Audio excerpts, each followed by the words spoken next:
Welcome, everyone. It's Angelo Robles, and welcome to Family Office TV. Today, military and geopolitics with retired U.S. Brigadier General Robert Guidry, who also happens to be a great entrepreneur. So before we quite get to that, and one, this will be a long-form discussion. This will be intense. And for those of you that may be a little more sensitive about issues that relate to military, to geopolitics, to the government, and to me, it all circles back in my world of family offices, then this could be a conversation that will make some of you feel a little uncomfortable. Again, I've said this before. I believe the family office community is way too play it safe, play it down the middle, don't cover any topics that are slightly controversial. But when you look at the studies by big banks and the research that I do with my database of thousands of family offices this year, partially due to a political election year here in the US, areas pertaining to geopolitics are effectively the number one concern of the ultra wealthy. So you're damn right. I'm going to cover it. I'm going to try to be fair and balanced from all perspectives. But I got a lot of questions for our special guest today. So I hope you enjoy it. All of you follow me on my social media platforms, Family Office TV, effectively on LinkedIn, on YouTube, on Twitter, and many of you know me as well, of course, for being the founder and CEO at SFO Continuity, private membership club, and Family Office Masterclass. So a little bit about our special guest today. Robert E. Guidry is a tech entrepreneur and investor. He was born in, you're going to test me a little bit here, Rob, Opelousas, Louisiana. In case you're wondering, and by his last name, of course, that's Cajun. He enlisted in the Army in 1983 and was a direct commission into the Army Reserve in 1986. He is formerly a U.S. Army Brigadier General and was the commanding general of the 86th Training Division. He, as I noted, has been a very successful entrepreneur as well. His military experience inspired him to create technology that could be used to find, correlate, and visualize intelligence data to make better decisions. Rob, and I insist to you, for those of you, Angela, where's your proper etiquette and manners? Trust me. One, Rob, thank you for your service, but he does want to be called Rob, so I listen to what people tell me. Rob, how are you? I'm doing well, and hey, it's a pleasure to be here, Angela. Looking forward to engaging and talking about a few things. Let's get to it. So I'm going to start with something that I read many a year ago, and I dusted it off. Goes back to 1999, and it is by someone who is probably a bit of a bifurcating figure. That would be the pundit Patrick Buchanan. But I think he had a very interesting comment. I read, at the opening of the 20th century, there were 5 great Western empires, powers, the British, the French, the Russian, German, and Austro-Hungarian, and 2 emerging great powers in the US and Japan. However, by the end of that century, admittingly 25 years ago, by the end of that century, really only one, the United States, remained. And when asked, why did they all perish? And he didn't really give context to it, but the answer was simply war. I think I know what he means, whether you're starting it, but perhaps not finishing it, the impact on the morale of the people, whether you win or lose, that could also matter, as well as the financial drain at times to a country. Would you agree with Buchanan's comment, and could you add context to it if you do? Yeah, I actually do, and I was in the early '80s a big follower of what Pat Buchanan had to say.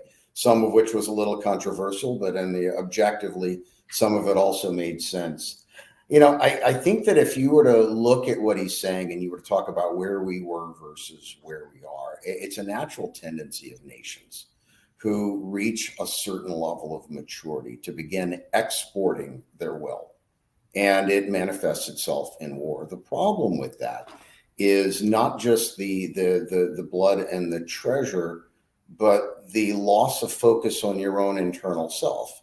And if you were to ask the contemporaries of Mr. Buchanan today where we're going wrong, it is really a loss of focus on keeping our own house in order while taking And if you look at Iraq, you look at Afghanistan, you look at Syria, you look at North Africa, you look at all of the places that the United States has extended itself, including into Ukraine and Israel and other places.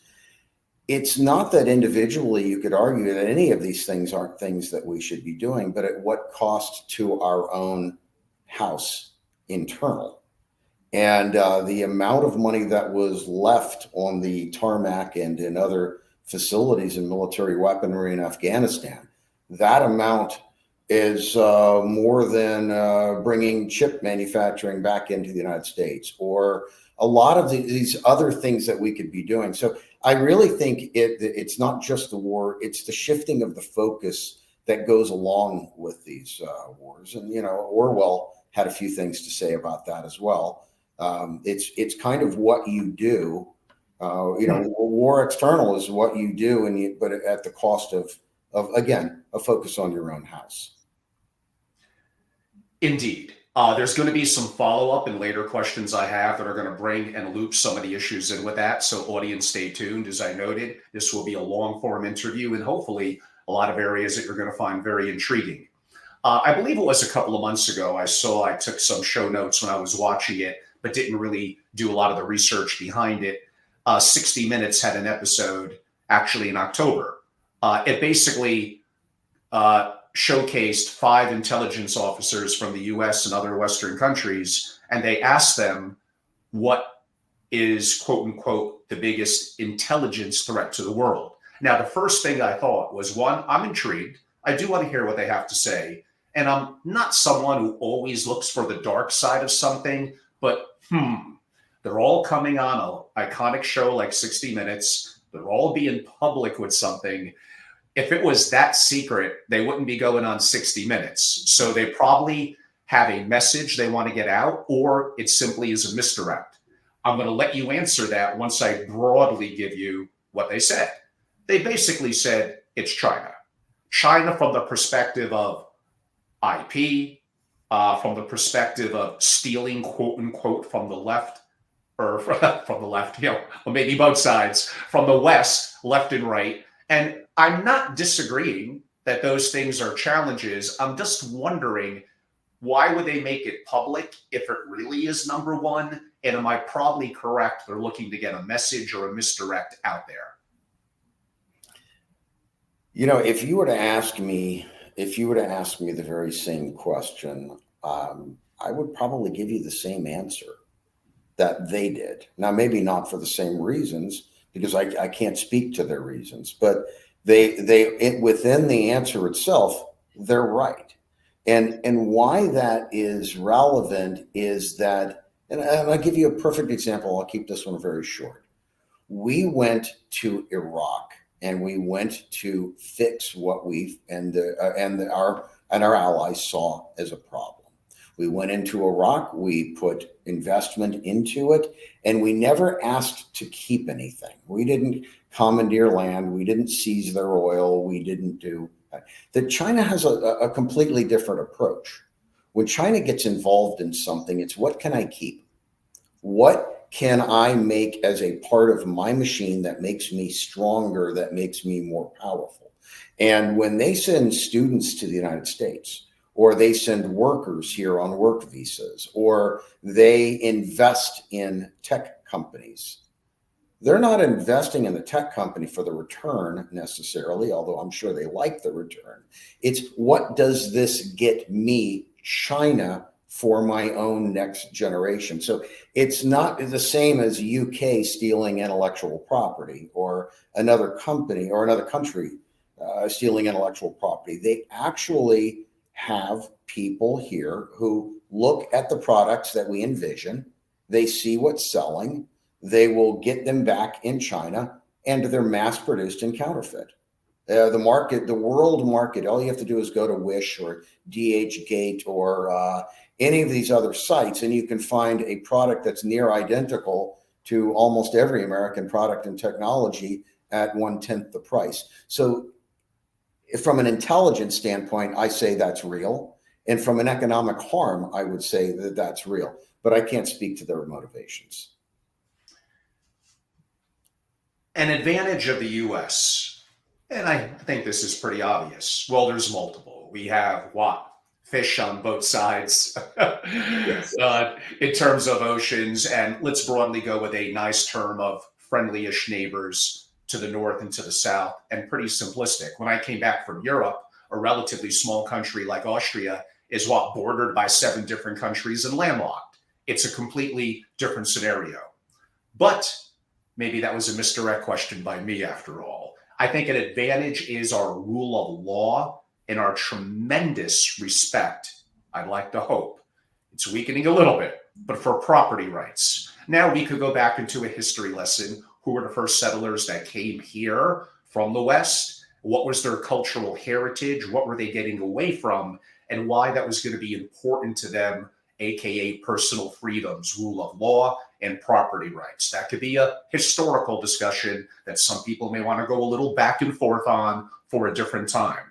My argument, and I think you might even feel differently, is that's all well and good, but that's only backed up by the threat of effectively force through law enforcement, for lack of a better word, or AKA for other countries looking to disrespect that or take that, our military.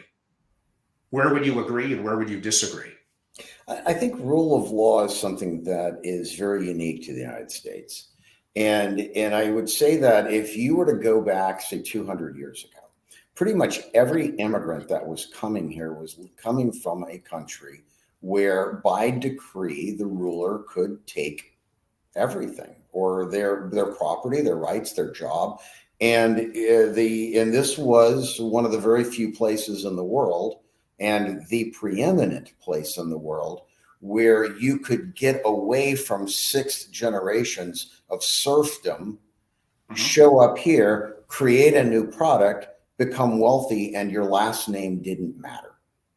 And that was very, very unique. But I will tell you that the danger of that is that much of our economy, much of our success has been based on the world's view that the United States is truly adhering to rule of law, and that a person who works in the Philippines an entire life and amasses $2 million worth of wealth can invest that here in the United States, and it's safe, not on a return, but their property is safe. If they buy an apartment, it's theirs, or they buy a house, it's theirs. If you own something, it's yours. And we run a risk that when people begin to question our adherence to rule of law and property rights, such as the squatter problems on investment properties. If I buy a property and somebody breaks into my home and it declares themselves its resident, in some states, it can be a year or more for you to get it back. And you have no recourse when they've destroyed the property.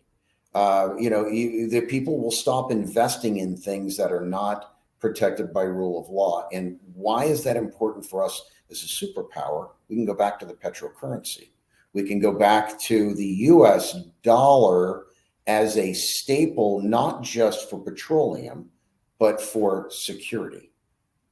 People will invest in dollars, not for the treasury return, but for the stability of it, and have been doing so for 100 years, which has really, really helped us. But if we begin to inject politics and justice, and people begin to question our adherence to rule of law, I think that the economic model for the damage that could do to the U.S. economy, industry, values, inflation, our currency are completely unknown. I have not seen an economic model that looks at the damage done when world perception about U.S. rule of law becomes damaged to the point where it impacts their decision to partake in the U.S. or to play in the U.S. economy. Incredibly well said. I'm going to dive into some questions that are going to be somewhat around those issues upcoming. One brief comment before that, a little random, but it popped in my head as you were talking. There's a very well-known show that people know called Yellowstone, an area of the country where I happen to love, Greater Montana and Wyoming, but that same writer creator created a show, I believe it's called 1883. So it takes place well before then. The moral is the Wild West was literally the Wild West. And what the US did was put advertisements in like Romanian papers in countries where people maybe lack the level of freedom, in other countries in Europe, and basically telling them, come here, we have a plot of free land for you in the land of the free. So they would come here from nothing, be given effectively the basics of a wagon and maybe a fellow group and a couple of days of food and water, and, go get them. Here's a map. It's yours, but you got to travel a couple of 100 miles to get there.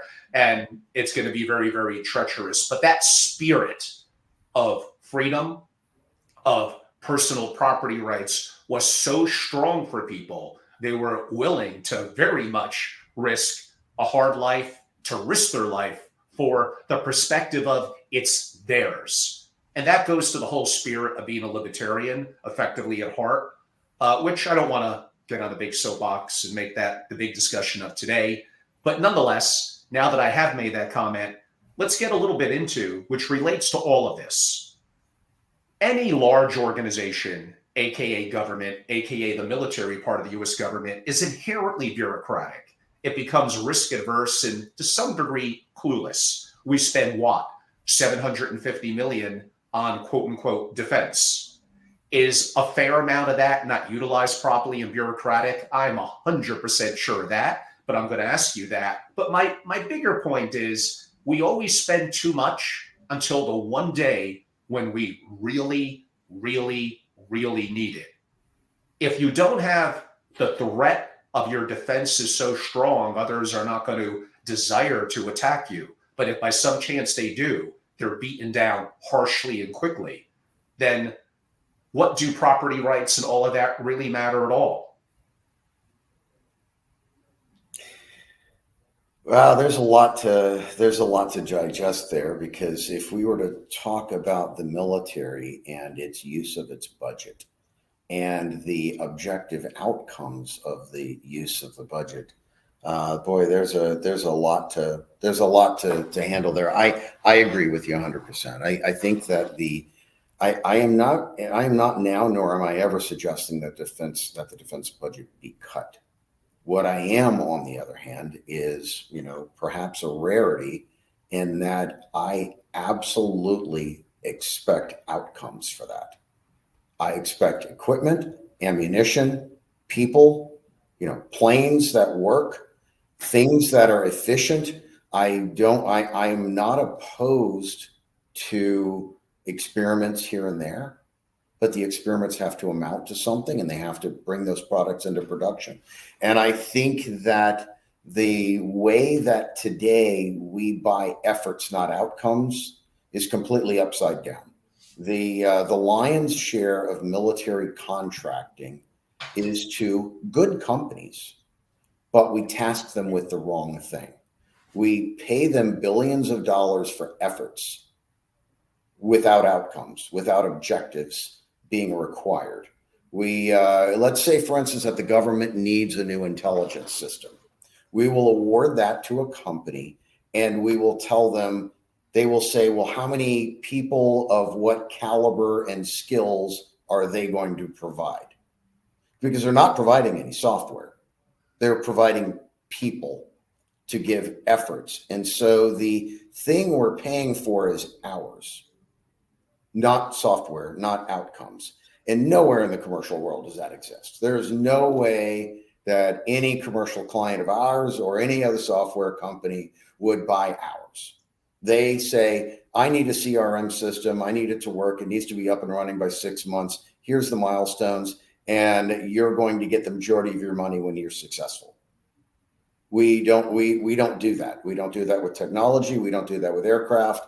We don't do that with, we do it with military vehicles, which is really interesting because some of the most awesome military trucks cost less than a commercial truck.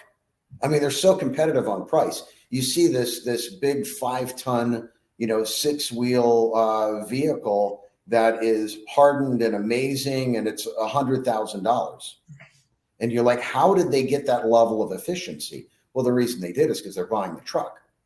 They're not buying the effort.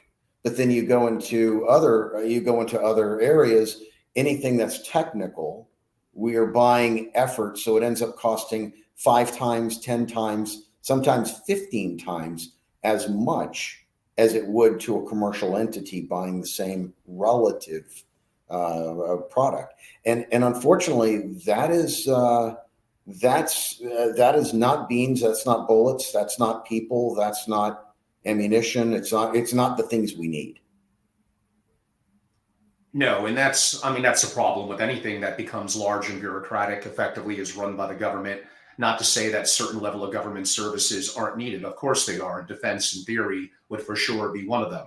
But again, going back to look at what happened the turn of the prior century, and all those superpowers were effectively wiped out for a variety of reasons, but we brought up one of them. Generally, the country that controls the world's reserve currency, well, it doesn't take a genius to say one of the reasons why they probably have the world's strongest military. Now, things are changing, different dynamics. It's becoming more of a cyber world, and we're going to get into 5G warfare and all that. But I'm assuming the US government, the powers that be, and the utilization of our 3-letter agencies and military is sometimes used covertly behind the scenes to make sure that the US dollar remains, quote unquote, some people pronounce it differently, but US dollar hegemony. The US dollar is king. It's dominant. I don't want you to give away any internal secrets from back in the day, but I'm sure you're familiar with the importance to the US that some would believe that maintaining the dollar as the world's reserve currency, and you hinted at one reason why, is very important. Now, I'm gonna take a contrarian position to this a little bit. I wish that what you were saying was true. I wish that the people in our intelligence agencies, in our State Department, wanted and promoted exactly what you're saying. I fear, and I will tell you that, like I spent 40 years in uniform. I served from an E1 clerk typist to, command special operations, joint special operations, aviation test pilot, Pentagon strategist, all over the place. I don't get that from our bureaucracy, that they are at all aligned with the financial interests of the United States. They tend to be suburban, slightly left-leaning, slightly apologetic for America's past success.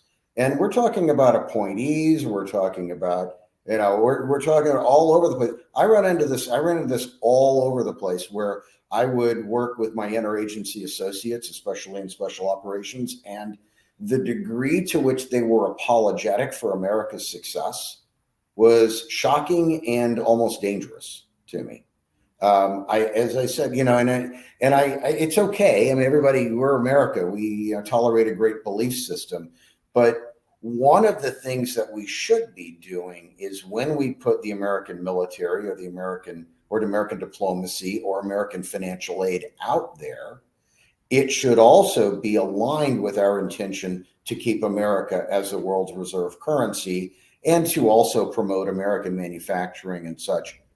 But they're not really aligned. I don't see that coming up in meetings, and it just doesn't seem to be something that the current generation of administration, I don't mean the current administration, I mean the current generation of administrations, is promoting the way that, because I think that in many cases, they believe that we're so far ahead, that we're so safe, that it doesn't really matter, that our economy is so strong that it just doesn't matter. I disagree. I look under the rug, and I see that if we, that this could slip. So I wish that they were more pro-American currency, pro-American industry, and they should be.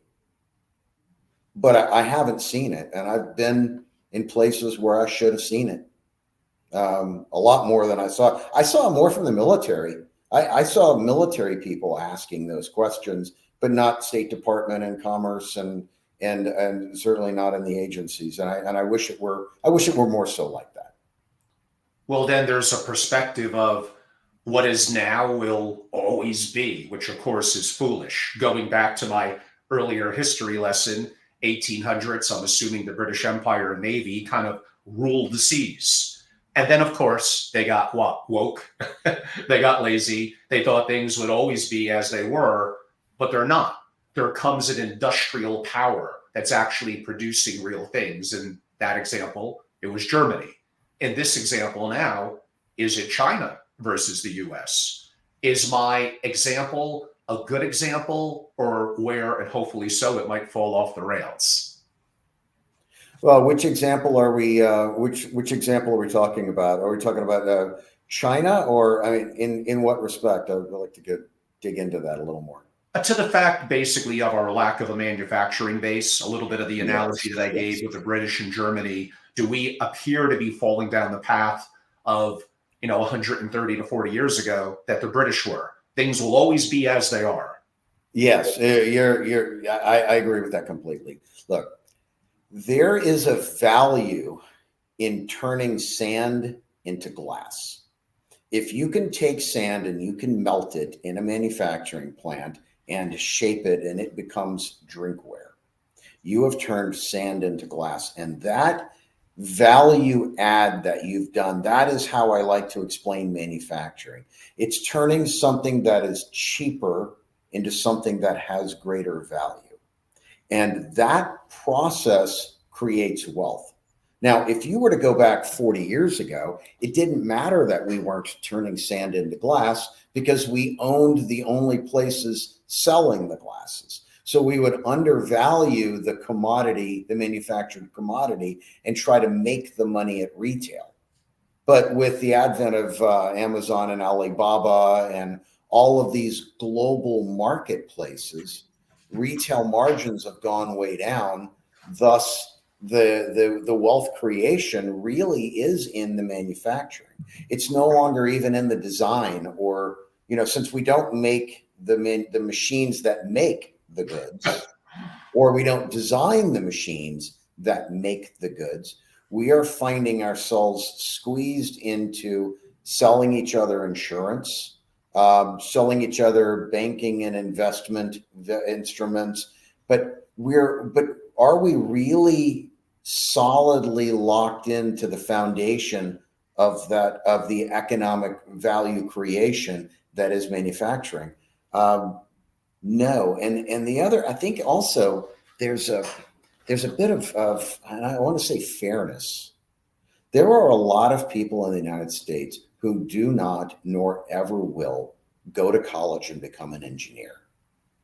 And they want to do more than clean people's houses, and they want to do more than mowing somebody's lawn. They're very proud to build a car. They're very proud to build a home or a boat or a good or a service.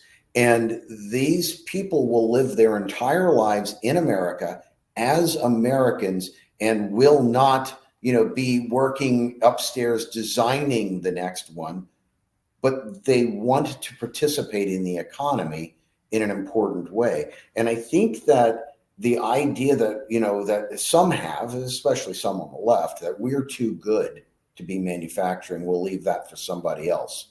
I think we're leaving a significant portion of America out of having pride and honor in what they do. And, it's a funny, and totally inappropriate for a family office thing, but I'll do it anyway. South Park has a great episode.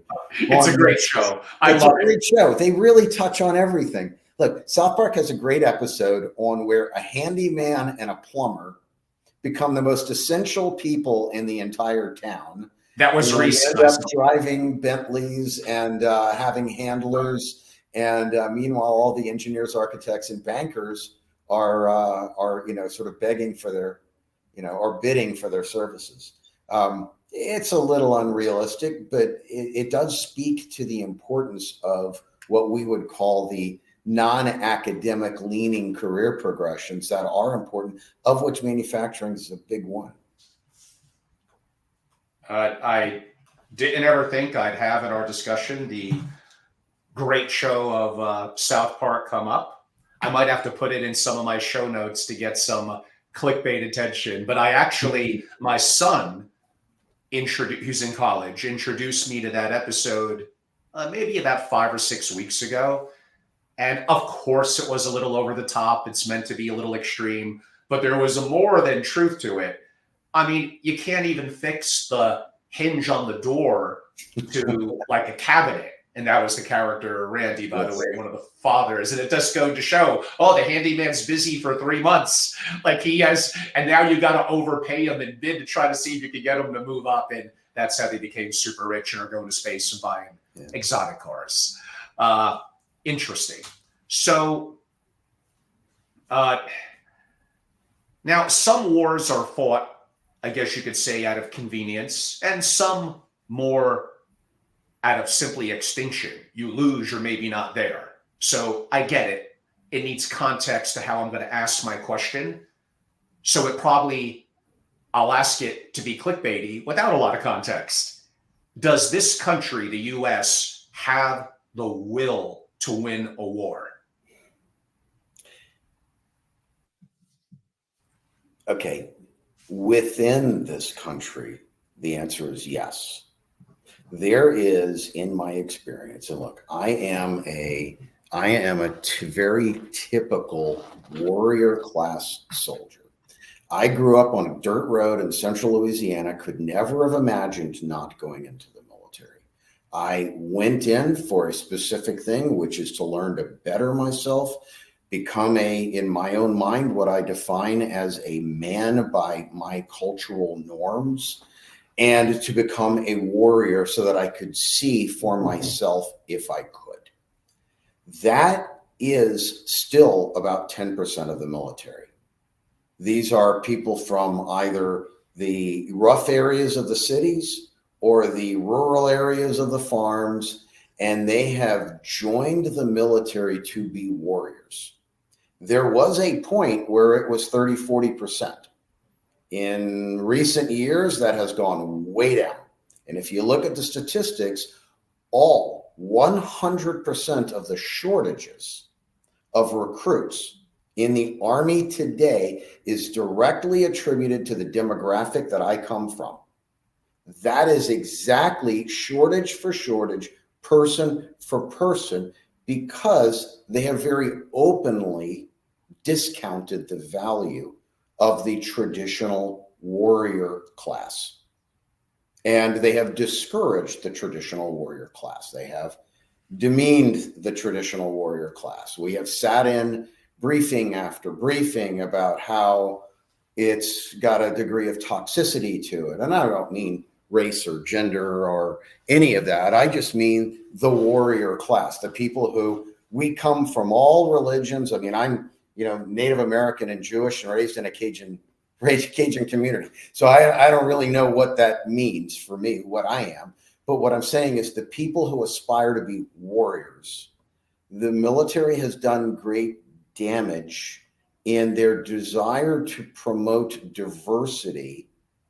They didn't just promote diversity, and promoting diversity is a great thing. But if you must do so by openly criticizing others, and that's the mistake they made.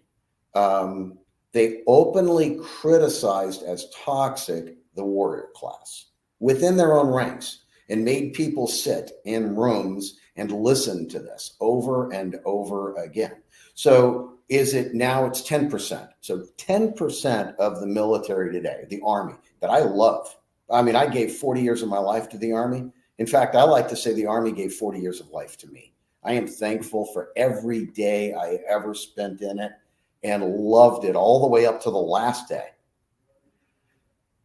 But people like me who see war as a thing that you want to avoid, but if you're going to engage in it, it needs to be done to win, and you work hard to win, and that's what you focus on, we're about 10%. I would say that 10% is highly effective.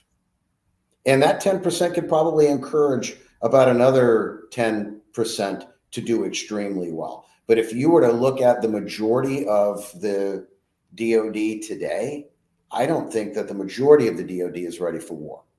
I think that elements of the DoD are ready for war. And within each organization, there are extraordinary achievers. And I tell you, Angelo, I had the privilege of, and I won't go into it, but I had the privilege of going, from, I was a clerk typist and I became an aviator. Well, aviators, by their very nature, tend to be, from the top 5% of academics and science and physical fitness. And then I went from that into special operations, and then I went into joint special operations. And then I went into joint special operations in the very, very small exclusive areas where it's sort of the best of the best of the best. And I saw performance where, 10 guys from that organization could take on 150 from an opposing force and do so systemically and successfully. I mean, the ratio of performance of America's best versus our adversaries is just incredible. But again, it's a small segment of the Army, and I am thankful to every one of those for what they're doing. And they're in there and they're ready to fight and they're ready to do their duty. And that's against China. That's against, I don't really think we're going to go against Russia anytime soon. I mean, that's a thing people say. Russia can't get past Ukraine. They're not coming here. But yeah, I think that 10% is just extraordinary. And I think they could pull another 10% with them. And that's why we win when we do free those people. We free our soldiers to execute their jobs. When you free them up, they're highly successful. When you put them under a lot of conditions, well, you can't do this, you can't do that, and all this other stuff that they're not equipped for, we're not that good at that. Excellent answer. And yeah, these are perhaps some would say some touchy subjects, but again, I don't want to play it safe. I don't want to be like everyone else in the family office world that never goes down the world of subjects that we need to openly discuss from both sides. So if it's down from 30 or 40% to 10%, but in today's world with modern technology, and again, one person who's truly a warrior can make an impact, you could argue, quote unquote, 10% might be enough, unless that number of 10% is dwindling, not in terms of the ratio of 10%, but the larger overall number. It's 10% of 1 million. Now it's 10% of 500,000. Now it's 10% of 100,000. It's lesser and lesser. So I think that would probably, as you're describing it, that would probably be what I would define as the Southern or Midwestern, more rural-esque male. So again, times are changing. I do understand that. And those people are often felt left aside, that they're not really wanted. They're not even looking at that as being a viable opportunity for them to serve their country and provide value. And that's terrible. To think that there's, nefarious forces at work to weaken that will, so-called toxic masculinity. It's toxic until you want that Navy SEAL or warrior in general to come in and save your butt. And then it's not so toxic, is it? So again, these are issues. They're very sensitive. We could do deep dives into a variety of different things relative to it. I've had Green Berets and others on that have told me, one, something similar to what you said. And also, why is it from, you could argue, maybe Southern or Midwestern, and some of it may simply relate to their belief in community and their strength and belief of a higher power, aka religion. It's more than just them. In the movie Captain America, I believe it was the first movie, and he's from New York City. So again, it's fictional, but it's not only rule. One of the tests to see who's going to get that secret serum is they put a fake grenade that they don't know is fake and throw it on the ground. And this skinny guy, Steve Rogers, is the only one who dives on it to save his brethren, who didn't even really probably care for him, but he cares about them and a greater mission. And that helped to prove his point that he was worthy of getting the serum to become, quote unquote, Captain America, the super soldier. There's a weakening in that level of faith and religion, which again, I don't want to make it a religious conversation. So that's kind of a part one. And part two, others have told me at the highest level of special forces, there's an unusual number of people that were from the Mormon religion. And they were just very dedicated to being truly, it's bigger than them, the warrior class. Now, trying not to get either of us in trouble, how would you answer my question about a belief in faith and religion? And do Mormons, relative to their percentage of the population, make up an unusually high percentage of either warriors or higher level special operations fighters? Okay.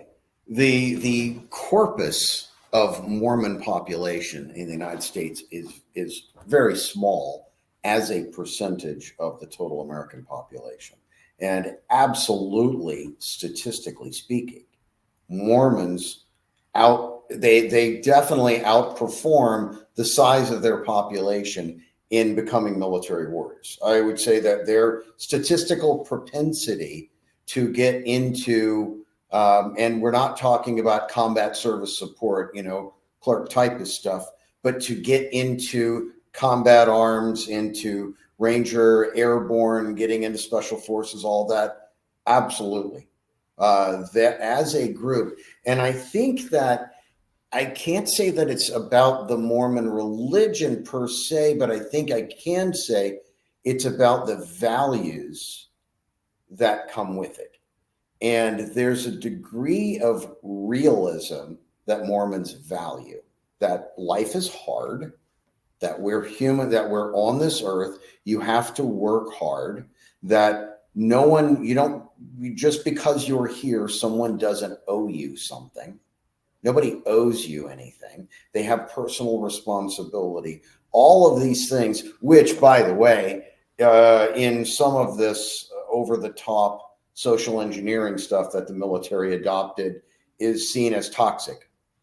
Personal responsibility, nuclear family, all of those things are classifying you as an oppressor, which I don't think any of that stuff belongs in the military at all. And whoever did it really needs to be held accountable at some point, because the amount of damage done, you don't hear. Like, I was a commanding general, and I would tell you something. We did everything we were required to do. But then afterwards, you listen to the soldiers talking, and they're just like, these are good soldiers saying, I just don't know how much longer I can do this being a soldier. They come out of one of these mandatory briefs, and you haven't built them up. You haven't lifted them up. I don't know who you lifted up by it.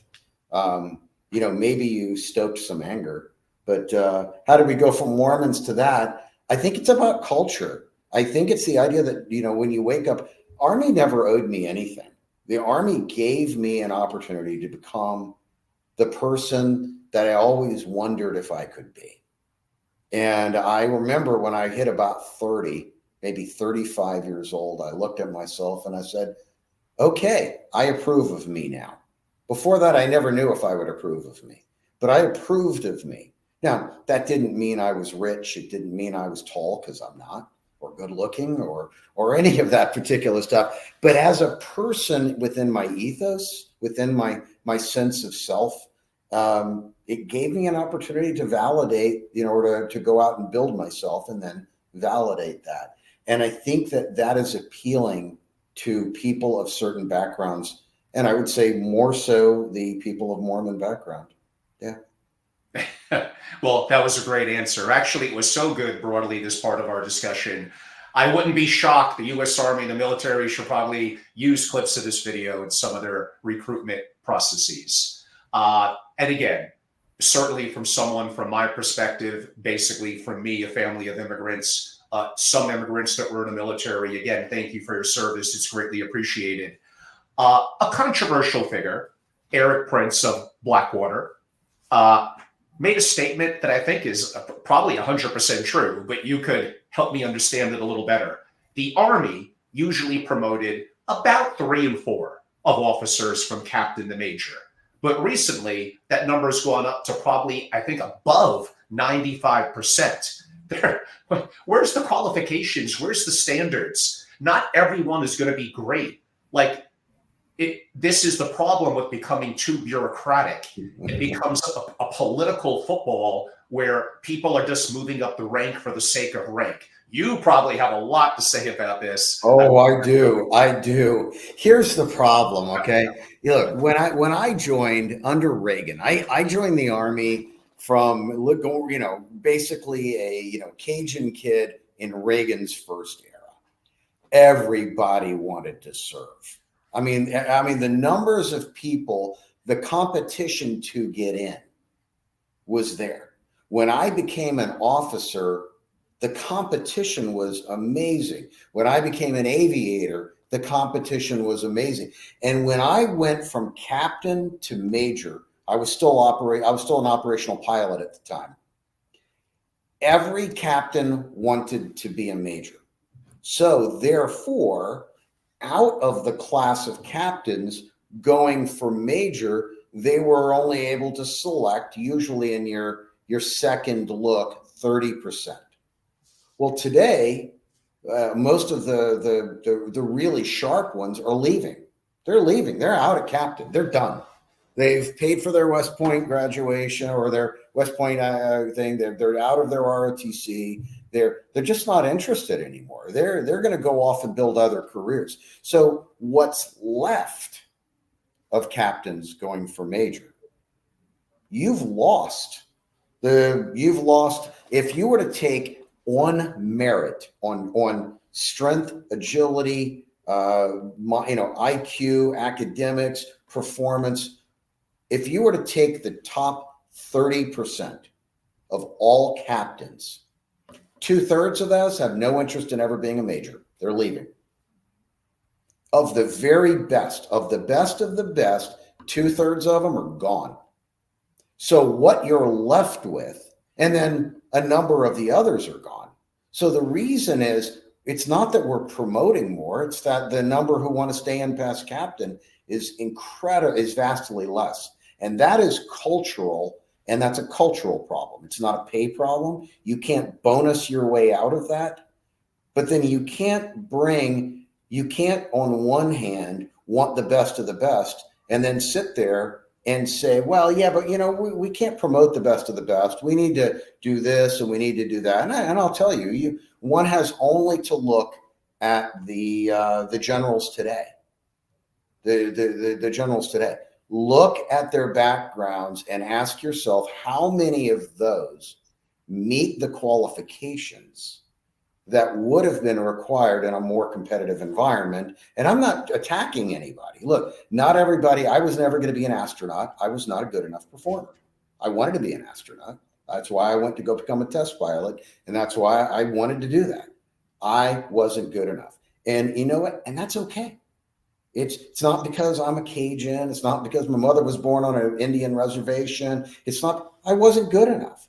And frankly, if they were to make me either an astronaut or an airline pilot based on the fact that my mother was born on a Choctaw reservation, I don't think that's a good idea. But we're doing that stuff. And the problem is that the best, we're losing so many of the best that what's left, they're patriots. These are good people. They're very good people. I'm not criticizing their loyalty to this nation or their competency. For God's sakes, they're military Army officers. But what I'm saying is, going back 20 years ago, a lot of people who are generals today would have retired at lieutenant colonel. Perhaps me too. Maybe I wasn't good enough. And the fact that less stayed in elevated my own chances. I'll leave that for others to judge. But the competition, the quality of the competition has gone down. Obviously.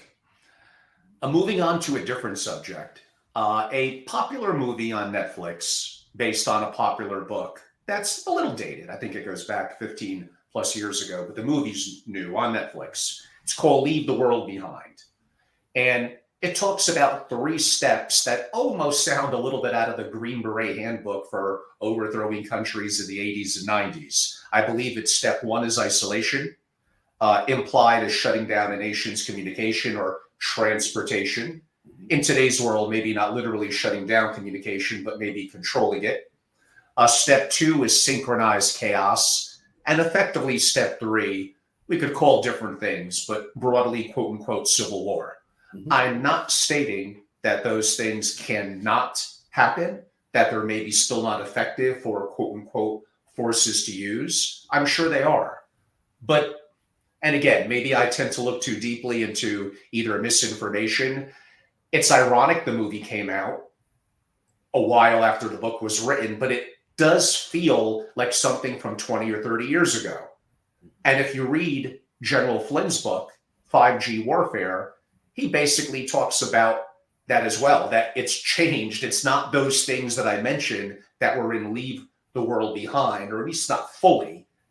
There's other things that we're going to talk about on manipulating financial markets, on computational power, on a variety of things. I don't know how familiar you are with the book or movie, but broadly about that concept, the old Green Beret handbook of overthrowing a country. By the time we find out about it as the public, either it's meant to be misinformation or it's wickedly outdated.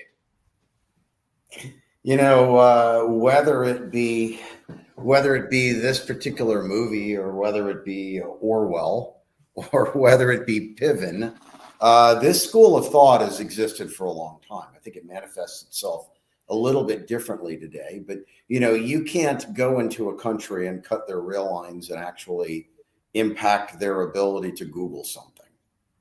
But having said that, you can do the opposite. So if, you know, one of my favorite shirts, and, you know, one of the nice things about being a tech entrepreneur and working with a building full of nerds is we all wear funny t-shirts all the time. You know, I have a couple of them. One of them is, you know, make Orwell fiction again. I've got another one that says, think well, it's still legal. You know, we do that, but a lot of times it's Star Wars stuff. It, you know, but I'll tell you that we have the ability, and we do it now, to isolate people, whether it's isolating from medical, whether relating to, you know, I'll use a couple of controversial topics. COVID. When COVID first came out, you know, one of the things, I own a tech company. One of the things my company does is we do social media analytics, and we were doing that before COVID. And there were things that were available about the academic research being done on the precursor to this virus that were widely available on the internet before COVID came out, which then were no longer findable. So you ask, isolate people from facts, whether it be a candidate who gets blocked by social media, or whether it be an idea, or whether it be, but you know, right now, and again, you know, I'm not a conspiracy theorist of any kind at all, and I will stay completely away from that. But the internet, in a large way, determines what information enters your life, and that's undeniable. So that is something that is, as far as isolation, probably the most powerful way to isolate people is through information. The second step that you mentioned, which is to, you know, create a little chaos. I mean, one has only to turn on the news, and we see these groups out creating movements based on a partial truth. It could be a truth. In some cases, there are truths. I mean, there are tragic events that happen all over this country, whether it was, you know, January 6th or the you know, police brutality, or the death of a citizen, or whatever.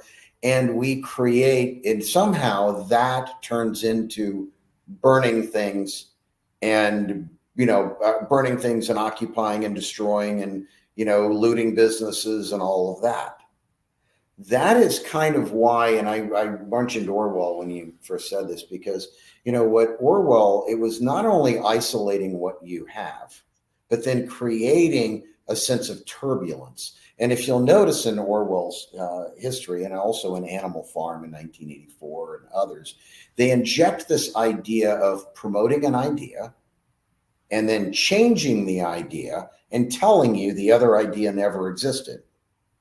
And then when you adopt that one, then changing that idea again and telling you that other idea never existed. And we can start with East Anglia Institute for Climate Research and the origins of the global warming crisis, which then when the models didn't work out, it became climate change, and then it became the Chicago Climate Exchange or the Carbon Exchange. And I know a lot more about that than most Army veterans would, but it's a movement that is trying to go somewhere. And sometimes, you need to hype something a little bit, which means you get ahead of the facts. And I'm not claiming there's any nefarious intent there, but look, I want a clean environment. But we get into the movement, there are a lot of things that are said that aren't true, but are necessary to get people to do the things that you want them to do, which actually would impact the environment. I subscribe to the theory that citizens can handle the truth. Okay. I think we can clean up the earth without necessarily promoting some things that aren't necessarily true. But back onto your to the movie analogy, the third step is civil war. But I don't know that it's really, when you say it's a civil war, what it is the powers that quietly created the first effect and then quietly created the second effect are now making themselves known because they already have the power by having initiated the first two effects. So that's the last battle against who you're looking to defeat in the takeover of another country is, block the information, create some chaos, create some uncertainty.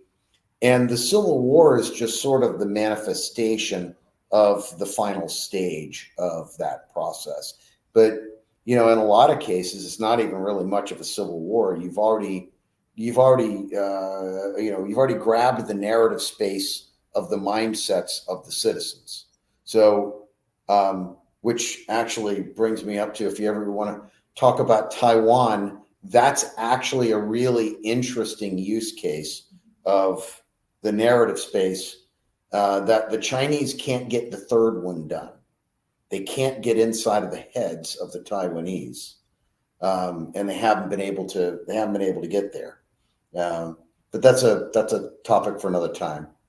Well, since you did bring it up, obviously China could military crush them in about a minute, but they don't. Therefore, that latter one has been a hard one. And maybe compare that. And boy, we're going down some dangerous areas, so we'll be careful. Are we in kind of a cold civil war? I did not say hot, cold civil war in the US now. An election year, political bifurcation, the recent ruling by the Supreme Court on the border and how the state of Texas may simply not listen. We'll find out. So I'm comparing what's going on in China and Taiwan to what's going on here, but why don't I allow you the creative freedom to dive into both? Wow, diving into both. The border crisis, if you want to call it a crisis, I see it as a crisis. I'm a libertarian leaning person. So I see mass numbers of people and we don't necessarily know who they are. It's problematic. Okay. It's problematic. Absolutely. And we could fix that with a presidential decree, and a presidential decree that undoes the presidential decrees that undid what was working. That's an easy problem to fix. The biggest problem is the people behind it. Some have what I would consider to be, character flaws that are causing them to support this. But most of them are thinking more in lines of the economy of the United States needs an infusion of people to offset the lack of population growth of the current citizenry. So if you look at the people who've made it in the United States, they own a home, they have a retirement plan, they have health care, they have education, they have cars, they pay their taxes. They're not reproducing.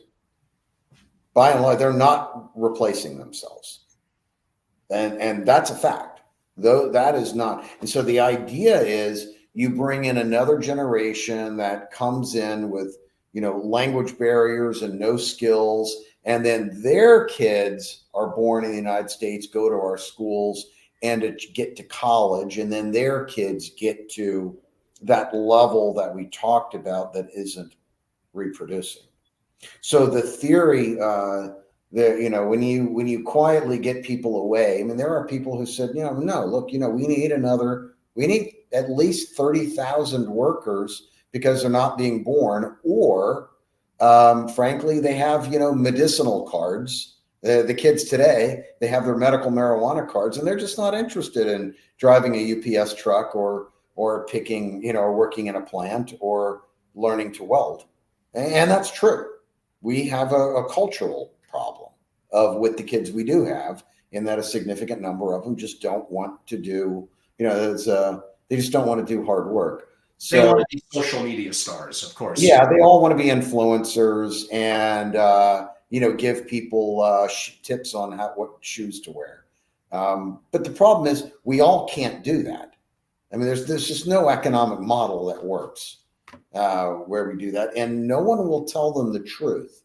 They get through a school system. Now, I had it a little different. I, went to Louisiana. We had, these Catholic schools with very aggressive nuns who kept you in order and made sure you knew your place in this world. And, today it's everybody special and everybody gets a trophy and everybody gets a whatever. And so the idea is that the person, I raised two boys, and I told them, I said, if you were to look at the average, female Chinese college student in America, what do? They don't have a car. They live on campus. They take 21 hours, and they don't belong to a fraternity, a sorority. If there is a club, I'm sure it's something really nerdy. And they focus on getting the most they can out of the education in that 4 years. For Americans, college is it's a social experience. It's a growing experience. It includes the parties and this and that and all of these other things, which is why our graduation rate started suffering. But then in order to keep the tuition, we've lowered the standards, So, yeah, a lot on immigration. I would say that I see it as problematic. There are people who don't. With regard to China, totally different animal. At one point, a lot of Taiwanese would say that I'm a Taiwanese Chinese, or I'm a Chinese Taiwanese. I'm proud to be a part of China. Now, they knew that they weren't necessarily, that they were a break-off region and that they had their own government, but they kind of related to China. And so as China grew in sophistication and power from being what it was 50 years ago to when it started rising, the amount of Chinese support within Taiwan and that narrative space alignment was actually pretty strong 20 years ago, 25 years ago. But then after what they did to Hong Kong, after what they're doing to their own people, the censorship, China lost that allegiance, that alliance, or that mindset amongst the Taiwanese. I think most recent statistics I saw is that 70% of Taiwanese do not identify themselves as Chinese. That's a huge shift in 20 years. So even if China were to go to Taiwan, they're going to have an insurgency that kind of looks like Iraq did for us in Al-Anbar. And people just don't want to give in. They're not going to, so they'll be fighting that for a long, long time. So I'm a realist. Yes, they could use military force to get boots on the ground in Taiwan. Could we stop them? Could we stop them? Not if they were 100% committed, because I think China would be willing to lose, a few 100,000 people to get it. I really do. They don't see human life the same way we do. They're not bad people, but a lot of countries don't value the individual human life the way that we do. People, but yeah, could they get there? Yeah, they could get there with major losses. And then when they get there, what? They're with a population that doesn't want to be a part of them. And now they end up with an insurgency. So I think that if I were China and if I were advising them, and I think that this is probably what they are being advised now is, we might have to rethink that. We might have to figure out a way to get back in the narrative space mindset of the Taiwanese so that they oppose us less, so that when we do defeat their military, we're not fighting their people. And I think that's my take on China. Cities, I would assume, it's pretty obvious, are most vulnerable because they don't really produce anything internally that people need to survive, mainly food, water. And you think, and I'm trying to correlate this in, one, I guess I'm asking if you were advising a ultra affluent family that likely is closer or in a city than not, should they have a compound, resources, an hour and a half, 2 hour drive, if need be, from a big city environment? Yeah, I think that, look, we're in the electronic age, we're in the digital age where people, even in key positions, can telecommute. The need for cities, the need for them is greatly reduced. You still need ports, but where have the ports gone to? They've gone further and further away from the downtown metropolitan areas. If you look at the future of everything, you find an aspect of our lives that we rely on, that where cities are essential. If you go back 100 years, it was very significant. You go today, no. I have my own feeling is you could take the entire United States government and disperse all of the federal agencies across all of the 50 states, which would, really hurt the Virginia, Maryland, and DC economies, and you wouldn't skip a beat. So the future of cities, I think one only really, and this is not a political statement, this is purely economic. I have good friends who own real estate in Beverly Hills, in San Diego, San Francisco, New York, and I talk to them and I look at the future of that. There will always be winners in the city, but the cities won't always be winners anymore. And that is where I think that there's going to be a lot of money lost in urban real estate, especially urban concentration real estate. We're talking about the high-rise offices, the high-rise apartments, and it's hard to acknowledge that while you're making so much money on it right now. But again, where is the new stuff happening? Where's the new innovation centers? I had a meeting with we're in Clearwater, Florida. One of the nice things about being in Clearwater is we're the only true high-tech intellectual property creator in where we are, which means I've got 7 colleges and universities within commuting distance of people who don't want to move. They graduate, so we get our pick. But I was sitting down with this city and I was trying to explain the difference between income or salaries and wealth creation. And I said, when a small startup is in Clearwater and its employees become shareholders, yes, their salaries matter. They go into restaurants, they go into shops, they help your economy, your sales tax, and all of that. But the real value of the startup is the wealth, because at some point they're going to monetize those shares. And when they monetize those shares, they can now create their own. So now they can create their own startups, and that is that no longer has to take place in the urban environments. It can now happen in Nashville, which is now urban, but maybe not a great example. But you can, when you start going to some of these other places like Little Rock and Clearwater, Tampa, Florida, you could create the same thing here. Heck, we did. We're the only knowledge graph neural network developer in the free world. It's a bit nerdy, but what we do, but we're it. And I would tell you, if I'd have tried to do this in Silicon Valley or Boston or New York, the labor costs would have eaten us up, because it was 7 years of R&D that we had to bootstrap. I mean, 7 years of that to build what we built. We couldn't afford it in another world, but in Clearwater we can. Future of cities, I think, it's part of our economy. They'll always be there. They'll be consumers, but they're just not as essential as they once were. And I think that should play into their investment decisions as they look to the future of where they locate what they buy and what they do. Correct. And again, I promise a lot of what I do, even if it doesn't feel like it in geopolitics, it is very important to, let's call them the rich, the entrepreneurs growing, to family offices. And, Rob's answer to my latest question circles back a little bit into issues relative to city real estate and to the work that I do on sovereign risk and disaster preparedness in my masterclass program and series. These are very, very important topics. So yes, for sure, this topic today does absolutely correlate back to family offices.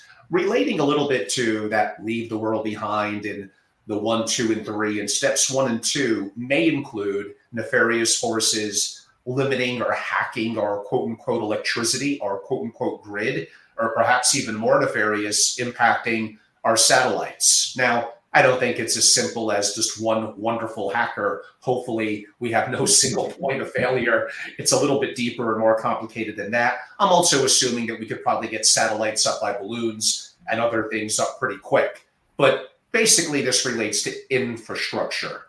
Are we that antiquated in much of it in the US? And is it a threat from either terrorist or nefarious forces broadly? Yeah, the infrastructure in the US, across the US, of the things that we rely on, everything from, plain old telephone service or POTS to our cable TV, to our communications, to our 4G, 5G, to everything that we rely upon has a degree of it's an ever-changing degree of vulnerabilities. We patch it to known vulnerabilities. People discover new ones. And then we find out about those. We patch them. That's actually a very important area, is intelligence into finding what vulnerabilities are being sold, or, what vulnerabilities are being sold on dark web. I really think, and this is my own opinion, that at various points in the week, month, or year, 100% of our infrastructure is vulnerable at various times throughout the year to various technologies and hacking. I'm not a big fan of that word hacking, but known vulnerabilities, discovered vulnerabilities, created vulnerabilities, so that it is entirely feasible that an adversarial nation state such as China could roving blackout various functions of the United States, from banking and taking down ATM systems to red lights, to all of that is vulnerable. And, Angela, you brought up something earlier, and we were talking about, and I can't remember what the context was, about why it takes a $10 million missile to take down a $2,000 drone. And it all ties in. There is insufficient acknowledgement in physical things, insufficient prioritization into physical things in this country. One of the prime examples of this, and for those of you who are military buffs, the Air Force has a plane called the A-10. And the A-10 has been called the Warthog. It's been called the Hog. It's got all these names. But basically imagine a big Gatling gun. and they built a plane around it. They literally built a plane around a massive autocannon, Gatling gun. And that plane they're all old, they're super low tech, they are, inexpensive to fly, and the Air Force has been trying to get rid of them for 15 to 20 years. And the reason they're trying to get rid of them is because it's not high tech. But A-10 is absolutely perfect for Yemen and Syria and North Africa and anything we were to do in Central America, and 2/3 of what we had to do in Iraq and Afghanistan and everything else, because it's not designed to go after first-in-class technological adversary. It's not. It's designed to be in places that we have air supremacy, air superiority. But I'll tell you something, it'll be the only damn thing flying when stuff gets hacked. So, there's something to be said about the importance of preserving that classic car that you have in your garage when somebody, I can't remember what the name of the movie was that had that scene of all of the Teslas littering the highway. When it was a movie, it was fake. Yeah, that was the movie that I just referenced. Yeah, that was the one. Okay. Yeah. The thing is, there is something to be said for gold, silver, platinum, a 1960s car that you keep that is fully non-electronic and doesn't talk to other, or at least a car that doesn't talk to other systems. There's a lot to be said, but that actually manifests itself into a lot of other areas. Like I have a home, I'm in the AI business. I have a home and I have all these electronics that are designed to talk. My dishwasher wants to talk to Sony. My refrigerator wants to talk to Bosch. And I actually manually disable all of that on 100%. And I even fill in the microphone with liquid rubber on my remote controls and all of the other stuff. Now I go a little bit far, but not because I'm a conspiracy, but because why allow a vulnerability? I think that as you make your decisions, I think that investing in tomorrow is important, but I think that we're entering an age of vulnerability, or we are in an age of vulnerability, where what would happen if your cell phone no longer worked and your computers no longer work? Do you even have a Rolodex anymore? Do you know the phone number to your best friend, or do you know your wife's phone number? That's an important one, or your spouse's or significant other's phone number, or is it just programmed in? It's those are things worth thinking about. For sure. And relates a little bit to a follow-up that I noted on that movie with the work of General Flynn in his book, 5G Warfare, that perhaps it's less so a war of geographies and more so the hearts and minds. That's the fight to be had. But it went a little deeper than that as well. It spoke a little bit about things relative to computational capital. It spoke about manipulation of equity markets, aka mainly the stock market. And simply, even if it's not meant to manipulate and bring down, although that could be a part of it, simply how rogue states, nefarious forces simply have the capability of manipulating for their financial gain. And their financial gain is unfair to others, impacts the wealth of others, and gives them more wealth, aka resources, to do even more nefarious things. Yeah, that's been so I worked with Mike Flynn up at Fort Bragg, JSOC years ago, and smart man, politics out of it because people have all kinds of thoughts on that, but he's a brilliant guy. He brings up something that you've heard me say the term, and I've thrown it out a number of times, called narrative space. And narrative space is where we live within our own heads. How do I see the world? And if you want to convince me of something and you just state facts, you may think that the facts are coming to me, but what I'm doing is I'm taking those facts and balancing them against how I see the world. And so, so everything that we did in Iraq or Afghanistan, we were going after military defeat, but we were never really getting at the how does the population feel? And so to that point, I'll tell you a story. Some years ago, and this is now unclassified, there was a leader who of one of the terrorist groups, and he was driving around in his entourage, and we hit him with a drone, and it was a drone strike as he pulled off into a compound, which was his compound. It was his pattern of life. So it was a remote drone strike takes out leader. Everybody's happy. They're like, yeah, we got this guy. Let's go home for the weekend. By Monday, there were protests in 30 different Arab cities. Why? Because what they did was they took that incident, our adversaries, and spun it as the United States strikes a wedding party.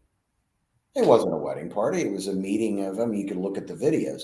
But what they did was they intermingled that with some footage of some other catastrophes, created a narrative over the weekend, which then resulted in us back on our heels, having to answer even to our own partners and allies in the Middle East as to why we killed everyone at a wedding party. See, so you ask, I mentioned that because it's no different in finance.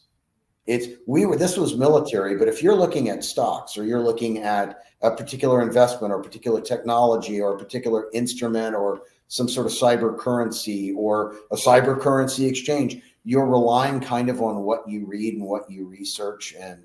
And yeah, people get ahead of these things, and you'll have a hard time getting to the real facts if they're buried beneath what's gained traction in the social sphere. And some of these folks are really good at it. So I was going to say that at one point I'll tell you the story about the early studies on marijuana. When they were trying to get marijuana legalized, there was all of these studies saying how good it was for you, and they were at the top of all the first 3 pages of any Google search on side effects of THC, side effects of marijuana. Just very hard to get to the real stuff. And that is the narrative that was adopted. I have feelings people should do what they want to do. I'm a libertarian, but it's but just as an example of how to impact what people know and think and do, not hard to do, and it wasn't an expensive campaign. No, and that relates to so many different things in terms of that you bring up. Think for yourself would be important, but I admit it's harder to think for yourself if before you think you need to research, you need to form a thesis to make an opinion. If the research or those around you are influenced to one side, that probably is going to potentially impact you. So it's easy for me to say think for yourself. It still is accurate. You should dig deeper than just superficial, but much on both sides and around the world. It's getting harder. Everything is manipulated. And yes, this absolutely relates to billionaires and family offices. Effectively, they want to stay rich, purchasing power generationally. They want family continuity. It's getting harder and harder all the time. We don't have the time to go into a deeper dive into, very briefly mentioned earlier, the Russian Revolution, the French Revolution. Don't forget, there's way more have-nots than there are haves. When people need to start to spend because of runaway inflation that could be manipulated, 40% or more of their income towards food, and other challenges that I mentioned, and misinformation and quote unquote fake news that can lead to uprisings, riots, civil war, lots of things that could go wrong. And I don't know, just a little bit of research, French Revolution, Russian Revolution, what happened to a lot of the people in power, or AKA the rich? I mean, a nice word, they were kind of taken out. Like, yes. You get the picture. Like this is just, I mean, I hate to say how the world works, and it's gotten, if anything, more treacherous as technology and other advancements have progressed. A little bit out of left field, targeted energy weapons.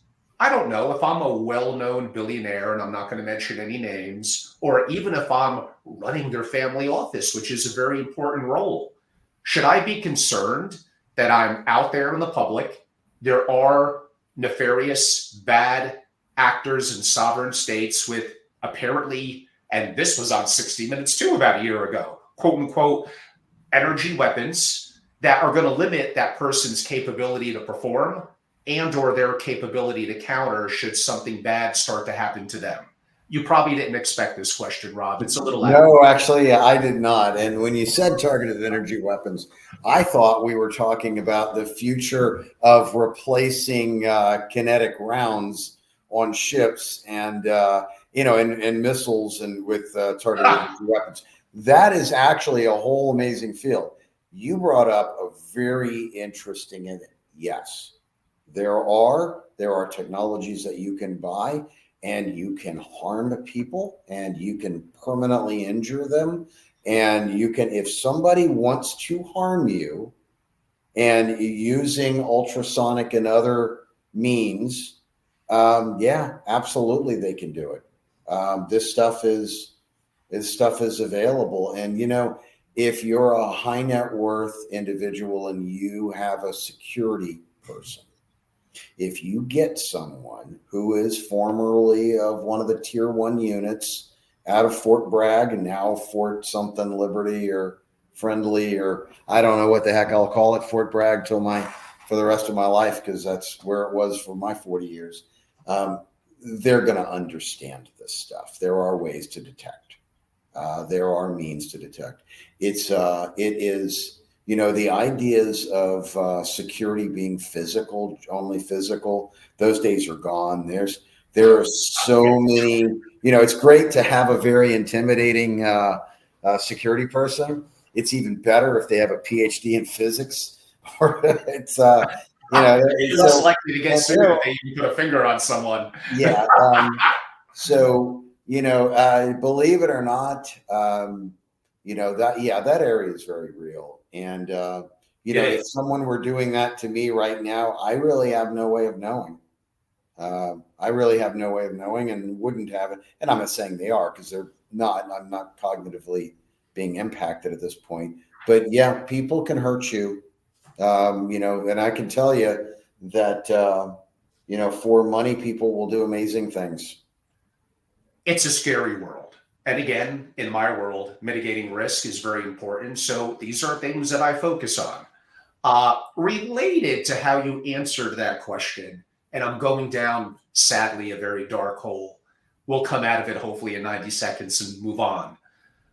So that person of great wealth that has maybe former 3-letter agency or other people as part of their security detail, let's almost broadly call that mercenary. If things were to really go bad, the dollar is in wicked hyperinflation. It means so little. And you have that compound, you have that protection, but law and order kind of goes out the window. I mean, how safe are you really? Could they be brought out by people paying them gold or other resources? Or very simply, they could simply overtake you. Now, I know I'm going down a terrible road, but no one else is bringing this up. So, at the end of the day, building the underground bunker where you have security detail with you, well, how about their families? How about the fact of they're humans that probably have a very dark side as well? And when there's no consequence and you have what they don't have, what do you think how is that really going to end up? Yeah, that's an interesting idea. I don't know about the whole bunker thing.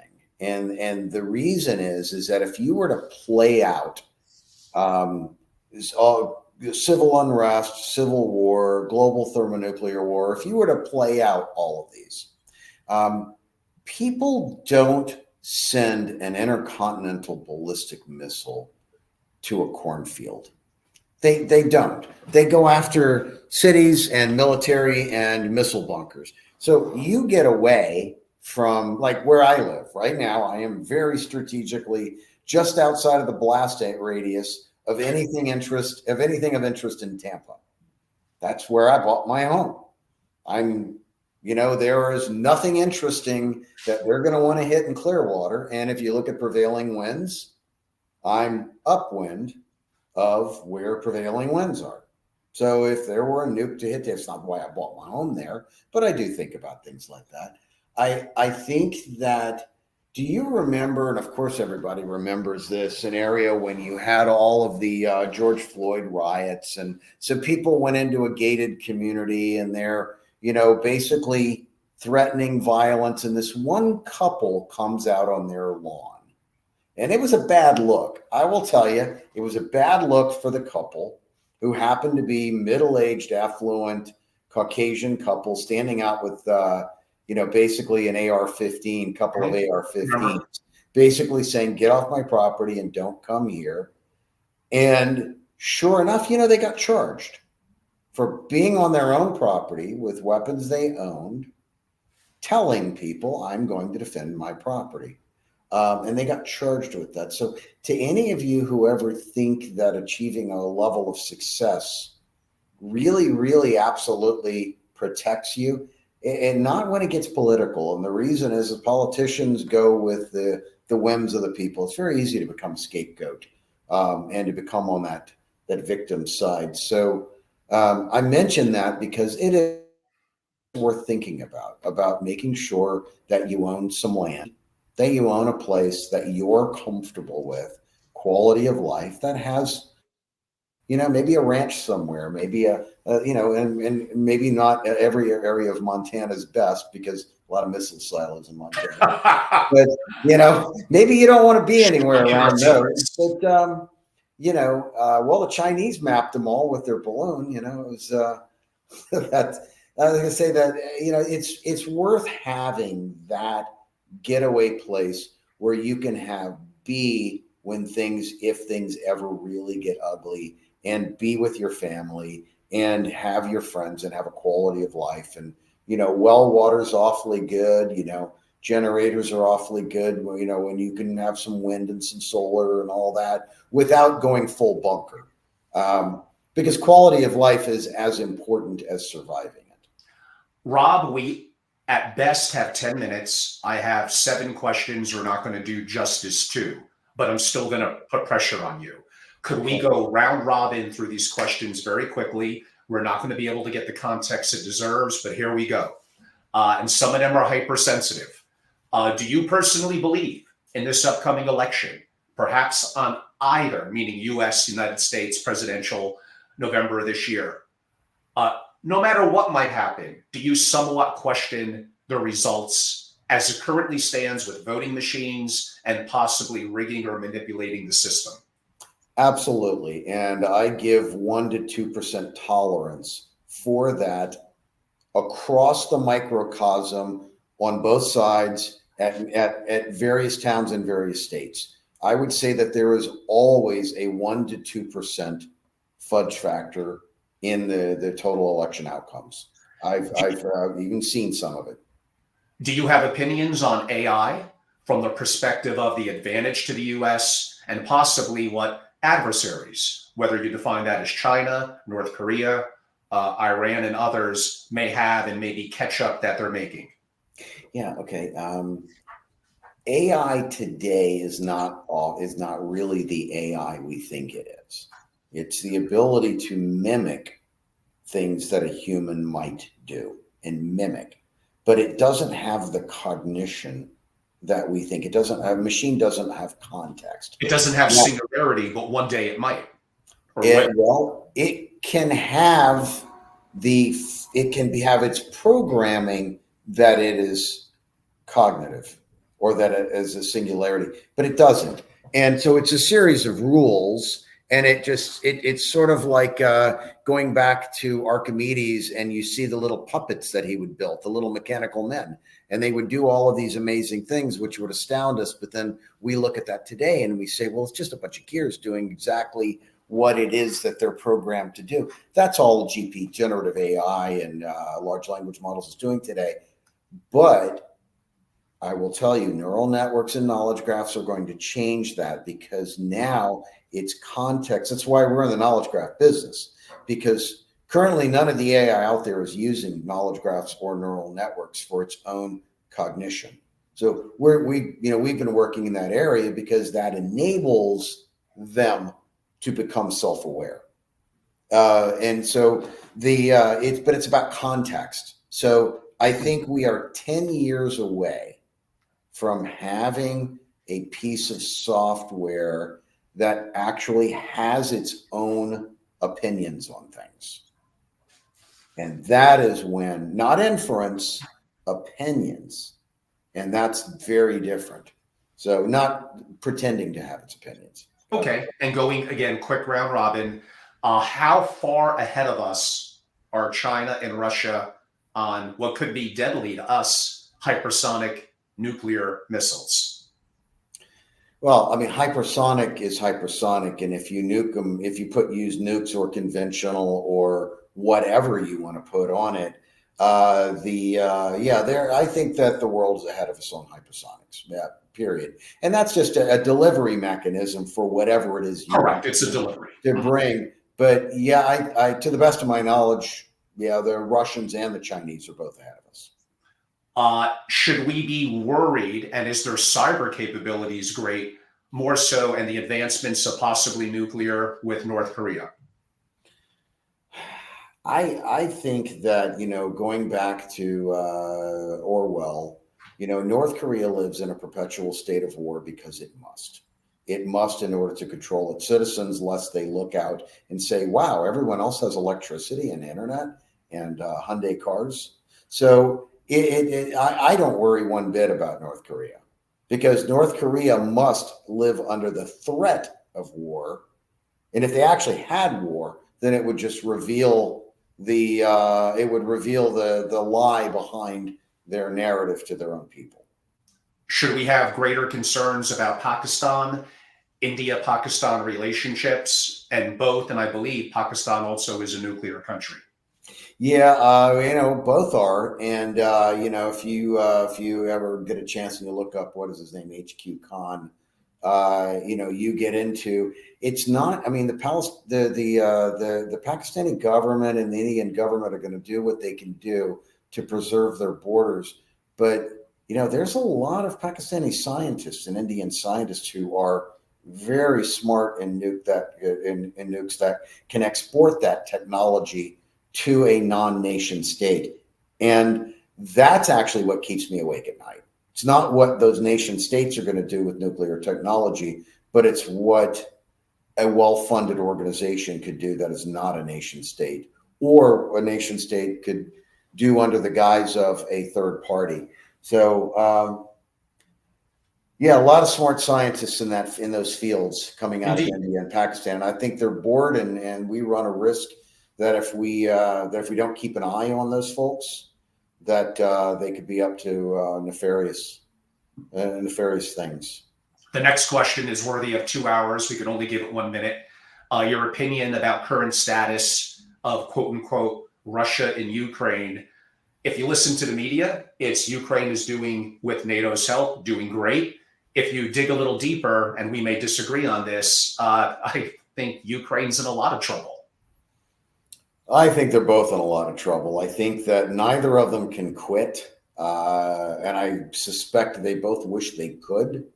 As a practical matter, there are Russian-speaking areas of Ukraine that were given as a part of Ukraine when the USSR dissolved, but they were Russian-speaking areas.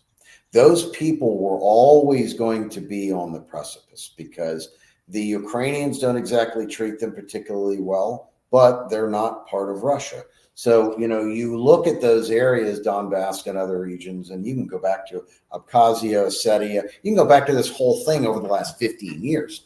There has been a Russian population within the official boundaries of Ukraine for years, and they don't get along well with the Ukrainians.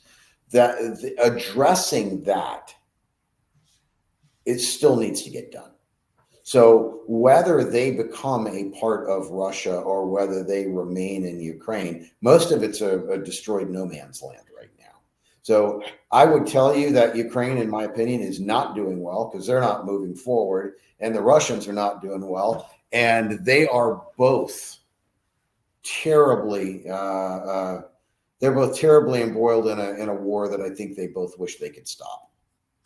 And perhaps two final quick questions. You actually hinted at it a little earlier. In the Red Sea, drones being a threat to quote unquote Western and ships are made for, at best, thousands of USD, yet we're needing to use multi-million-dollar missiles. The math isn't making sense. How quick are we to develop effectively way more cost-effective anti-drone technologies? We're not. There's no money in it. Look, I mean, there's no money in it. There is money in building a $1 billion fighter jet. Nobody wants to build nobody wants to build an $8 million A-10. Nobody wants. The problem is we keep trying to out tech, and our ability to produce simple, deployable, non-high tech, high quantity systems. Well, the problem is there's no margin in that for a Raytheon, a Booz, all you name the company, Lockheed, GD. They're all great American companies, but they go where the dollars are. Dollars are in high tech. And right now, I just don't see any. I don't see any efforts being funded appropriately to produce low tech, low cost solutions to these low tech, low cost threats.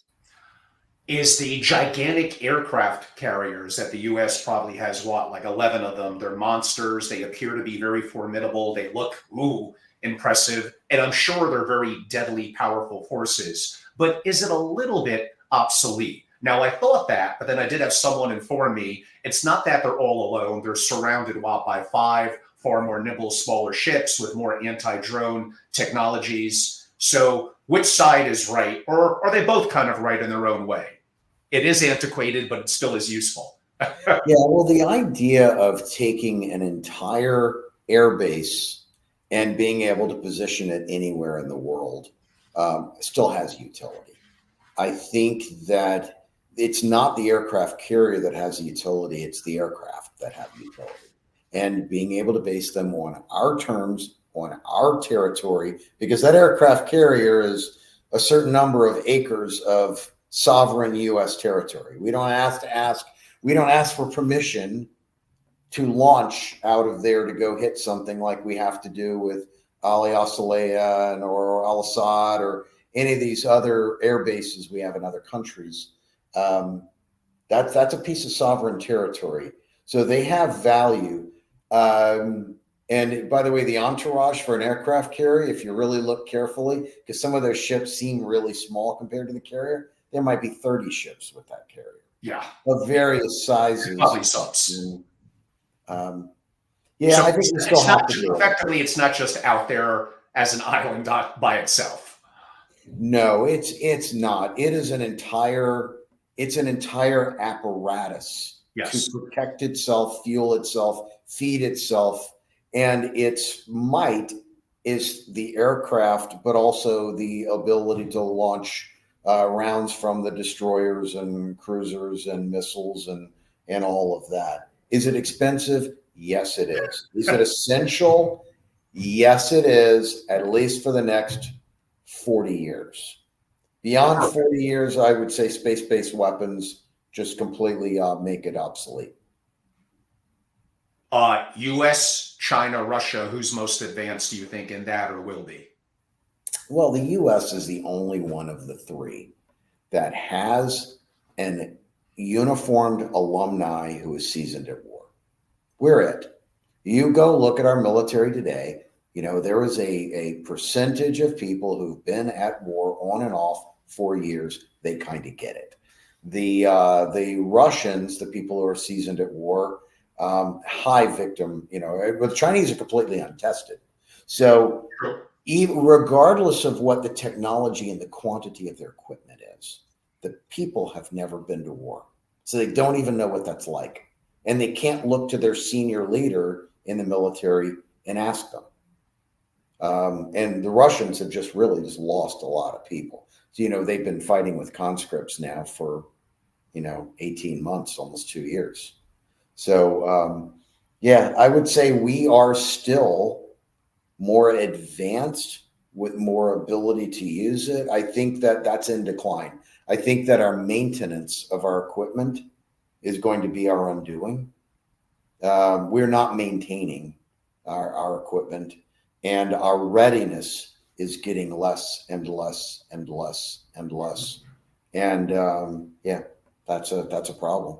It sounds like a very good assessment. As we wrap up and people would like to be more familiar, and we didn't really get into enough, your incredible success as an entrepreneur and what you're doing with your company. I believe it's pronounced Equitas Corporation. And I know you have to run soon, but in your final 2 minutes, tell us a little bit about your company. And for those that would like to learn more or interact in any way, whether it's social media, whether it's a book you did, whether it's your company, if possible, how can they learn more about you, Rob, and reach out? Yeah. Okay. So Equitas in a nutshell, when I left active duty, I wanted to go back to, being married, raising a family, and living in the commercial world. And I was asked to do some consulting, to set up a consulting business. And one of the questions we were given is, SOCOM spends $7 billion a year on, and they have all of these systems that don't talk to each other. What's the strategy to get past the fact that, and that could be the same in any Fortune 500 company, you have all these different systems that don't talk to each other. And my answer was, we need to create a dynamic data abstraction layer, which is a geek word of saying a language that data can talk to data regardless of the system and without interfering with the systems. And in order to do that, you had to create and invent a series of technologies. It's like going to the moon. If you want to get to the moon, you've got to invent and create technologies that did not exist. So we had to create our own graph, our own graph technologies, our own neural network technologies, our own natural language processing, our own all the math and algorithms and linguistics and the way the systems work, including video and satellite imagery and LiDAR. And we had to develop all of the ways for that data as it is to come in to a single context.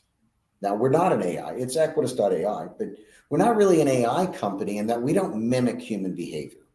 What we do is we help software that mimics human behavior to actually have real meaningful data and context in order to tie its solution so that it's not just saying things that sound real, it's actually giving you good data. And that's where we fit into the industry. So we're a niche, we're a back-end installation in other people's networks and softwares. And it's big dollar software. I'm not going to kid you. There's nothing you can buy at Equitas for, $100K.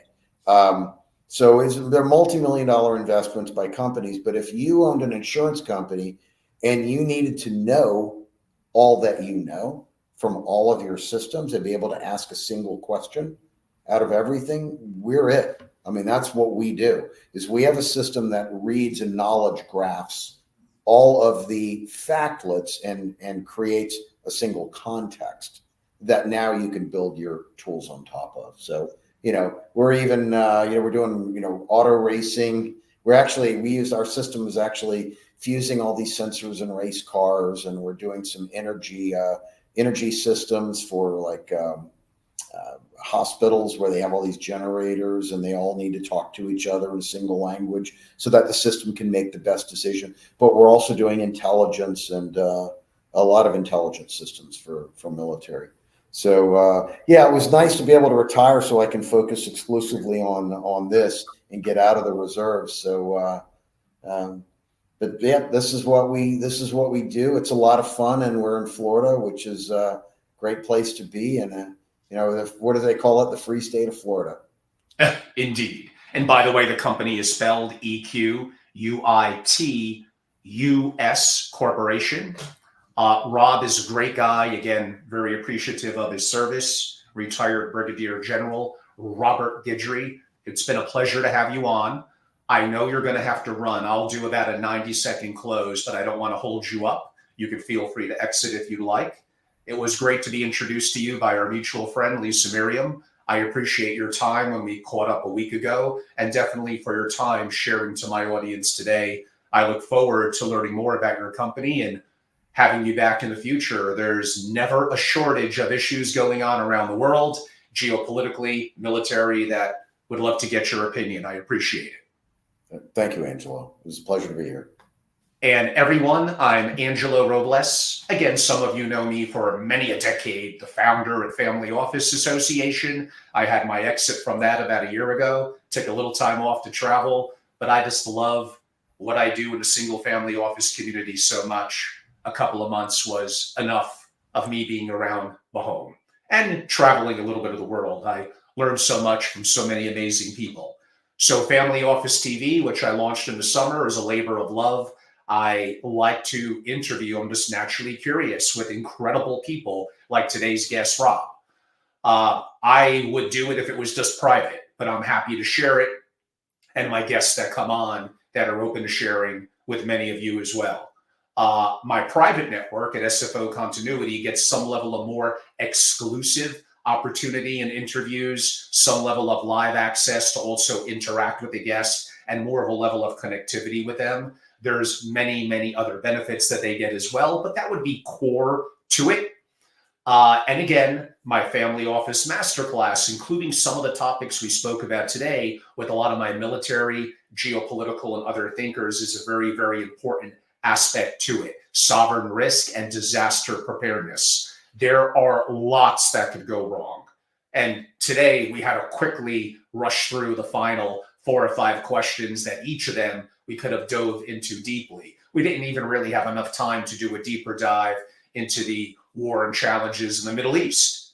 So these are topics that, again, if you look at the research that a lot of the big banks and organizations are doing as to the #1 concern of the super rich and family offices heading into 2024, it was geopolitics, geopolitics, and geopolitics. These are very important as it pertains to family continuity, as it pertains to investing, as it pertains to really effectively everything.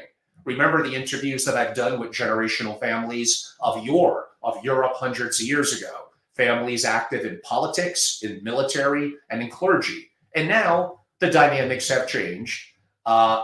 Politics will probably always be something families of wealth would want to be active in and very important. But now it's different subjects and topics to effectively impact the minds of the masses, if you want to call it that. We do live in interesting times, in some ways exciting and thrilling, in some ways gravely challenging.